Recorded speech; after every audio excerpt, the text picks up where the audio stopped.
Hello! Today I'm talking about my zero waste hair routine. And guys, I say zero waste, but let me clarify. I don't really think zero waste is attainable in the world that we live in. It's just kind of a phrase that people look up the most, so that's why I'm using it. I more mean low waste hair care.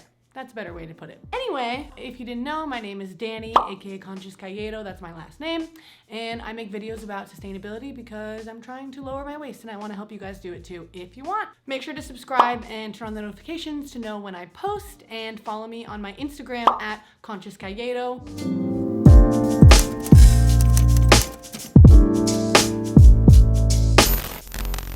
Guys, let's be real. Shampoos and conditioners are very tricky. There are so many different hair types for so many different people. You don't know what's going on. Everyone tells you no parabens, no sulfates. I don't know what those things are. Couldn't tell you, but apparently they're really bad. Guys, I'm just here to tell you I am not some hair specialist. I just know about my own personal experience with many different shampoos and conditioners and my experience with what I'm going to show you today.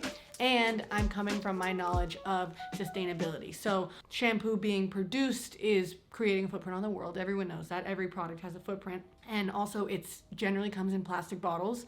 I can't really think of any shampoo and conditioner that doesn't come in a plastic bottle. So it's generally just not the most sustainable thing in the whole world. So some people use shampoo and conditioner bars, and this is something that I'm still very open to. Who knows, maybe someday in my life I'll switch from using what I use now to a shampoo or conditioner bar. I'm just not using it right now because I like the idea of making my own soaps. That's gonna be in the future if I end up doing that. Right now I just wanted something easy that I could make at home, that you guys can make at home, so that your hair can be nice and clean and fresh and soft and shiny and not frizzy, but also you're not making as much of an impact on the planet. So my shampoo that I use is made of Castile soap. If you don't know what Castile soap is, I would suggest looking up for yourself, but let me pull up the ingredients just so I can give you guys a full rundown of what it really is. Okay, the ingredients for Dr. Bronner's Castile soap, and this is the brand that I use. I think it's the most popular one.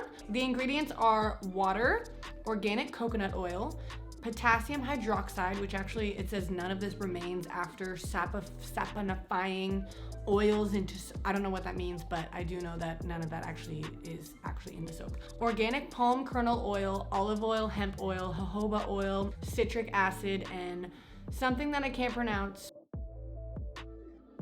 The best thing about this soap, not only that it's made of completely fair trade and natural ingredients, at least Dr. Bronner's is, and guys, by the way, I'm not sponsored. I wish I was sponsored, but I'm not. I just really like this soap. So not only is Dr. Bronner's Castile soap made of fair trade, easy to read, understandable, nice ingredients that you can put on your skin, you can literally use this for anything. Like, anything. It's supposed to be like the wonder soap that you can use for 100 different things. You can use it to clean your house, like any part of your house. You can use it to brush your teeth. You can use it to wash your hair, to wash your body. There are so many different uses for this soap. I can't even name them all, but the fact that you can put this soap in your mouth and brush your teeth with it and then also wash your hair with it, that makes me really happy. Like, I don't know much about chemicals and hair and all that stuff, but I'm pretty sure that if you can put something in your mouth and also put it in your hair, that means it's pretty dang safe and actually natural. Because guys, beware the greenwashing of the world. Just because some hair product says that it's natural and just because it says that it has good ingredients, you have to actually read it and look into it. If you actually understand the ingredients and agree that they're good, then you can be like, okay, this works. But don't just read a label and say, oh, it's all natural, it's fine. No. The terms all natural mean absolutely nothing. Let's get into what I actually use for my shampoo. And I'm gonna take this off because it's really hot in here. This is my shampoo.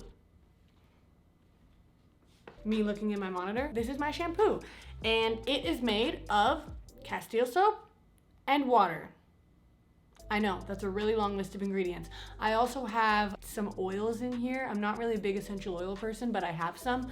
So I put in tea tree oil and peppermint oil because they smell really nice, and I've seen shampoos that have tea tree and peppermint in them, so I thought that it was good for the hair. Me with all my knowledge. This is in a pump bottle. This is in a foaming pump bottle, and I made it foaming because you can see it's really, can you see that? It's very liquidy, guys. It's made of a lot of water. So you want something that is going to foam when you do it, because if not, it's just gonna be a liquidy mess. The ratio is about 10 to 1 water to soap. That's what they recommend on the bottle for pretty much anything, because Castile soap is not made to be used in high concentrations. It's made to be diluted. Like literally on the bottle, it says dilute, dilute, dilute. And that's why I like it. And that's why I find it so sustainable, because you get this huge bottle and it only costs you like 15 bucks, by the way. It's really cheap, but you get this huge bottle and it lasts you for so long. So my shampoo is water, essential oils, and Castile soap, and my conditioner is apple cider vinegar and water. Now, I saw somebody say that apple cider vinegar is very acidic, so you're not supposed to use it on your hair very much. And I am here to tell you, with my knowledge from the internet, apple cider vinegar is very acidic. However, Castile soap is very alkalinized. I think that's the word, but honestly guys, I'm really bad at pronouncing things, so please don't judge me if that's wrong. Alkalized, alkalized. They balance each other out. So if you put the Castile soap like with water straight in your hair, it's going to feel very funky, but then you put the apple cider vinegar in your hair and it evens it out because it's alkaline to acid. If you guys don't know what those two things are, Google them, because I'm not going to explain them to you. I don't even really understand them myself. All I know is that they're opposites, and it has to do with your pH balance of your hair, which has to do with the health of your hair, which has to do with the oil in the scalp and the blah blah blah. So I'm not getting into that. Hey guys, it's me editing this. I realize that I sound like a dum-dum because I don't have any science to back me up on this. So soap changes the pH of your hair, but cleanses without stripping your hair of its natural oils. So that's what the Castile soap does. So the vinegar does not act as a conditioner in a way that you may know best. What it does is restore the proper pH to your hair and closes the hair cuticle so your hair is literally smoother, not coated to feel smoother as you would get with a cream rinse or a conditioner.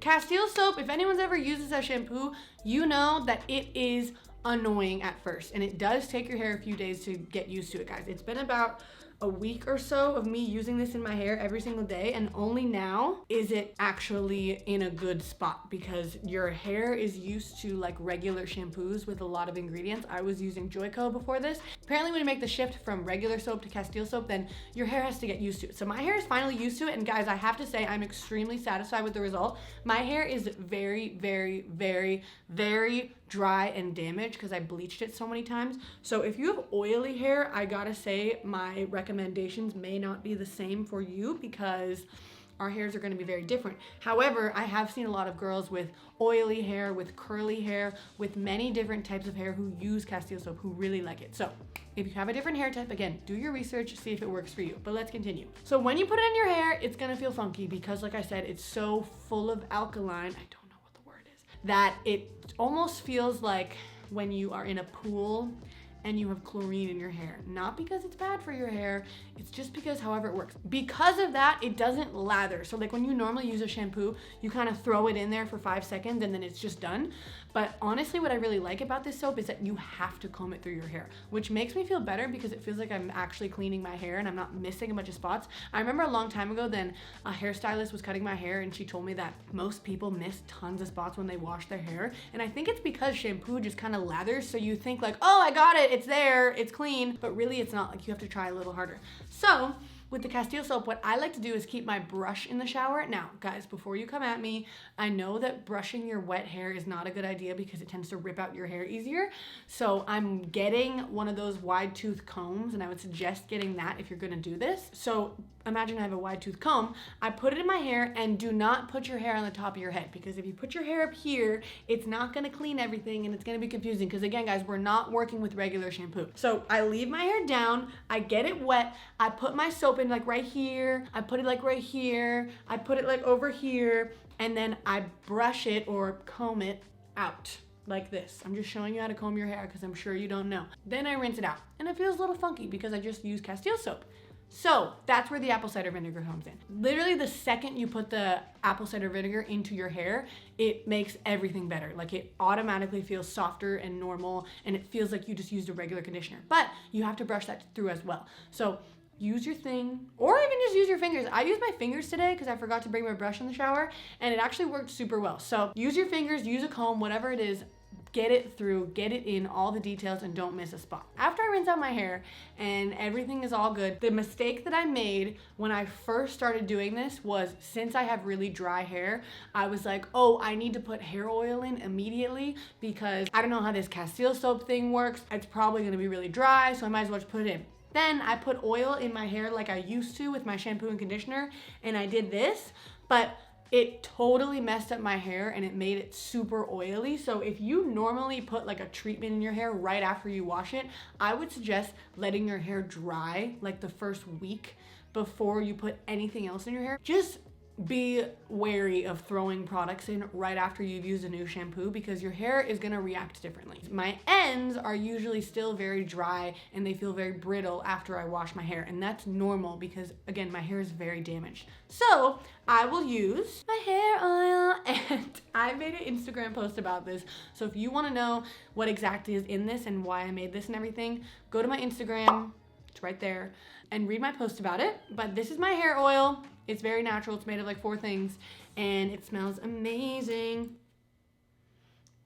I only put oil in the very end of my hair and it looks like this. Normally I would have to use a frizz cream or put the oil up here in order for it to not look like this, and it looks amazing. There's still, in some parts, you can see like a little bit of oil left over because, I don't even know if you can see it. It might be on the under layer. Because again, guys, I was putting too much oil in my hair, so this whole week my hair's been a little bit oily, but I am so happy with the results. Like, it feels very, very nice. It's not frizzy. Like, I'm so shocked that my hair isn't frizzy. It's always frizzy. So I really like it. If you have hair like mine, maybe you'll like it too. I can't speak for everyone, but I will say I have seen so many people talk about washing their hair with this. Girls, guys, curly hair, straight hair, long, short, whatever, oily, dry. I have seen so many people use this and love it. But you just have to do it right and give yourself some time. Like, if you use it at first and it feels weird, just give it some time. Like, give yourself a week to just like wear your hair in a bun, put a hat on, whatever, and kind of let your scalp adjust to it.